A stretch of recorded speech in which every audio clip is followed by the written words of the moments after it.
is. I mean, this field, I must have worn out a carpet upstairs, just walking back and forth on it, trying to figure out, what does this all mean? How does this all fit together? What is this? What are the implications of this? And what on earth is quantum coherence? And, all of those things, and trying to also turn that into language that ordinary folks can understand, including me.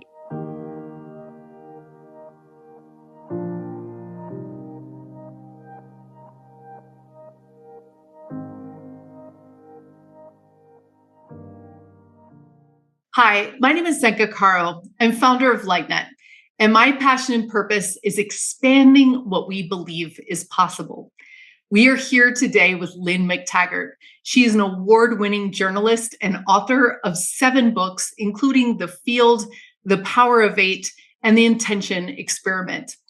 Her work has brought into view a new science, and her books have been translated in over 30 languages for a reason. She is bringing about an entirely new science, underscoring the ideas of consciousness and its incredible power, especially when we come together in groups of 8. I guess my primary purpose in life is being a writer, a communicator. And that's something I knew I wanted to do from the age of 7. I was always going to be a writer. I was always going to be a journalist, too, by the time I got to my teens. I also wanted to be a disruptor. I am told from my high school reunions, and I don't remember this, but at a very, very young age, when John F. Kennedy and Richard Nixon were running for president, and I lived in a very Republican town, I had set up a voting booth with my little chums in primary school, and I told them they all had to vote for John F. Kennedy. Now, even my parents wanted Nixon to win. So I guess those 2 strains were really present in me. And I went on in my 20s to become a journalist. I was going to put bad guys in jail. But 2 things at university really struck me and really helped me with my purpose. And one was falling flat on my face. I transferred from Northwestern, which was not difficult for me, that experience there, to Bennington College, which is kind of the wild woman of the 7 sisters, and a very intense place. And there was no place to hide. And I took on too much, and bottom line, they wanted to have me repeat my final year. So this is the first time this ever happened to me, and I was humiliated. And then I got out of university. I managed to graduate on time. And then in my first job, I got fired after 3 weeks, my first journalistic job. So it suddenly occurred to me that actually I was going to have to work a whole lot harder to achieve what I wanted. So I realized the really important thing to do was to be really focused and to work very hard at my craft. So I did that. And I achieved what I wanted. I started putting bad guys in jail, and I broke baby selling rings and had hidden cameras and tape recorders and all of that. And then I moved over to writing about health and looking at the scientific evidence. And there is when I started thinking about the power of the mind and the power of intention, because I saw very good studies of spiritual healing. And I kept wondering, well, what does that mean? And how far can we take this? And if you can have a thought and send it to someone else and make them better, then that undermines everything we think about how the world works. So I set off to find out why.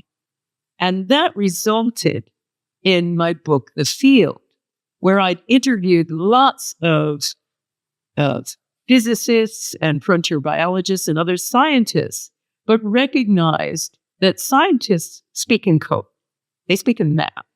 They also don't want to move beyond their experimental data to say, what does this all mean? So I realized with some alarm, I was going to have to put this all together.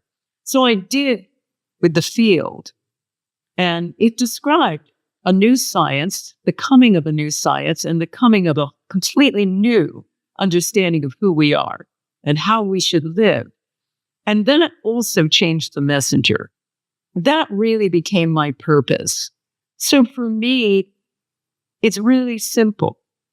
When I want to get something done, I actually set mini goals and mini intentions, and I work at it. If I'm writing a book, I won't leave my desk until I've written at least 1,000 words a day. And then I know my other goal is I've got to have 5,000 done by the end of the week. And then I've got to have something else done by the end of that week. And by the end of the month, I've got a very clean chapter. And by the end of the year, I have my book. So I literally do that. I'm at my desk at 9:30 every day. And so one of the real key elements for me is setting myself intentions, large and small, and also thinking really. There's an audacious side to me that is probably from a mentor of mine, my early journalistic days, who said, "I haven't said no till they kick you down the stairs." And that really stayed with me. And I guess there's always been a certain audacity, a certain idea that, yeah, I could do it. And I hold on to that all the time. And I always try to aim as high as I can. And I think those things are really important in understanding how to find your purpose. Never, ever play small. Always play the big game. One of the struggles that I encountered was working sometimes with editors whose work I didn't agree with. And I'm an editor myself, so I appreciate good editing. It's not like I say you can't touch any word of mine. But I appreciate good editing, and I appreciate and understand bad editing. And I had some struggles with some editors who I just felt didn't have the same sense of language that I do. And the words are really important to me. The rhythms are really important to me. So I think it was that struggle of maintaining my own integrity that was difficult sometimes. And also, I think the trying to put together what are some big ideas. I mean, this field, I must have worn out a carpet upstairs, just walking back and forth on it, trying to figure out, what does this all mean? How does this all fit together? What is this? What are the implications of this? And what on earth is quantum coherence? And, all of those things, and trying to also turn that into language that ordinary folks can understand, including me. So I think those have been challenges. And also realizing if you're creating and talking about a new paradigm, the scientific community, the standard scientific community is not going to hug you back. They are going to say things, they're going to say critical things without really understanding. The field has been said to be nothing more than Star Wars. It's got 400 plus scientific references. It's just in a paradigm that the old paradigm doesn't yet understand, but is coming into understanding now. I wrote that book 25 years ago. So I think it's that. Also maybe a text we have a magazine called What Doctors Don't Tell You, and we write about what works and what doesn't work in conventional and alternative medicine.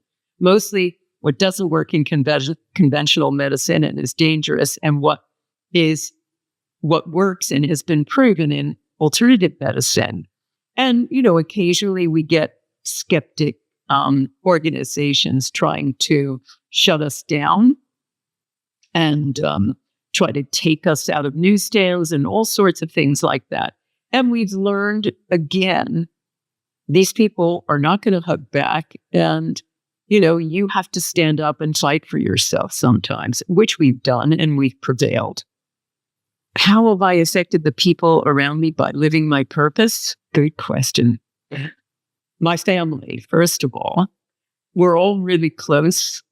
They live in the same town as us. We have 2 adult daughters. They both work for us. One is our chief operating officer, and the other one does all of our design work. And so we are really, really close. And I think we had uncompromising views about keeping family as number one. So for me, while I had many ambitions to write, et cetera, I never wanted to do any of my work at the expense of my family. So my family always came first. And we did that even with our business. Our office with our magazine started in the top floor of our house. And then after a while, we moved across the street. And in subsequent times, we've always had our office 10 minutes away from home. So I could go to sport games. So I could be there for my kids. And that was a really important thing for me, was living my purpose. Was nothing I could do in terms of helping the world would mean anything if I couldn't help my family. So that was number one. Number two was trying to live in an uncompromised fashion, having a set of values that I would bring to my team and working with my team. So we have people I have a woman who has worked with us for 18 years. I have other people who have worked for 5 and 6 and 7 years, et cetera. We have amazing retention rate because we decided we were going to work in a way that was kind to people and understanding, and as one big essential family. We don't tolerate bad behavior and we don't tolerate laziness, but we don't have to tell people to work. They just do. They get the sense in the office. So I think that's been important for us. And I think what's been really important is to put intention in every area of my life and to realize that intentions work every day, that my thoughts are beaming out 24/7. All of us are leaky buckets. We're sending and receiving all the time. And I guess what's been really important, I haven't talked about, is it's been really important in all of my life to do something that helps. I have a really strong need to change things, to rip down old paradigms and to erect new ones. And I have a really strong need to help other people. And so I think that is woven through with our work, with What Doctors Don't Tell You. We have covered just about every kind of illness and tried to offer people healthy solutions that don't harm them. And we're very aware of the state of modern medicine and the fact that it is just an extraordinarily greedy business now and nothing to do with healing. So that's been a really important factor for me. And the other part of it has been my work with Power of 8 groups and intention experiment, realizing that we need community more than anything else, more than we need to breathe. We need to belong. And so creating these small groups has been a really important part of my life and a big intention experiments, because I've seen massive healings with people who have healed a medical condition, stage 4 cancer, 3 people getting up out of their wheelchairs, untold people, stage 4 cancer, reversing it. I had a woman who was going blind. Doctors could do nothing for her. One Power of 8 group, and she's completely healed. She has 20/20 vision now. We've had so many situations like that where people have been healed as a result of just coming together in this group and doing these techniques that I teach them. And then with the big groups, we found extraordinary rebound effects where half of the people taking part in our intention experiments, focusing on lowering violence somewhere, feel more love for everyone they come in contact with. So, somebody said to me, you're doing more than research. You're cracking open people's hearts. And I guess I think of that as my big purpose now is, changing paradigm, the I win, you lose paradigm, and trying to do something different and trying to be more loving in groups, large and small, and to create groups and to show how these extraordinary mirror effects happen. The final thing that I feel has morphed out of all of the work that I've done is some thinking recently about thinking, well, those people in charge, they really don't know what they're doing. We need an army of change makers. I've been thinking about that a lot. And then I suddenly thought, wow, I guess I have an army of change makers. I've got tens of thousands of power being groups around the world. What if I brought them together and gave them some free tools and had them join together, groups and other groups?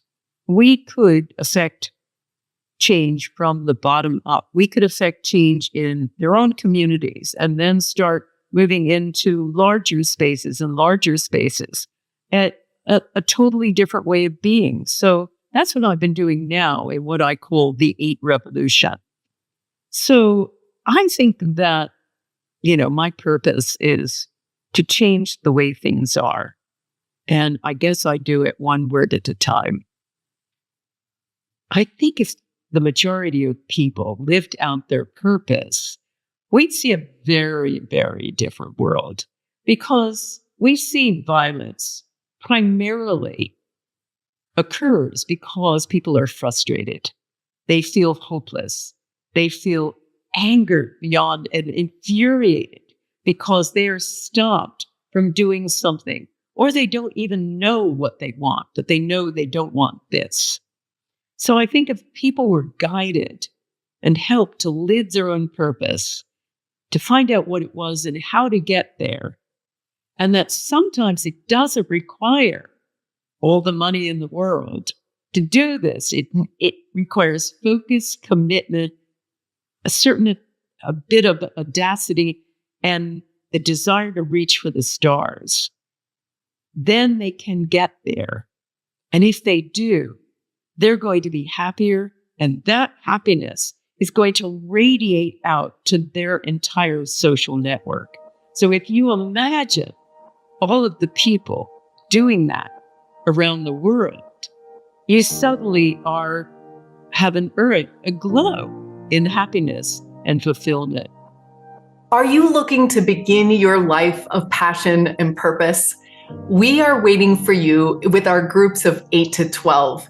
These loving teams are formed to look over our success data to find the fastest and funnest and most direct way for you to find your purpose and calling in life. To find out more, go to holomovement.net/purpose.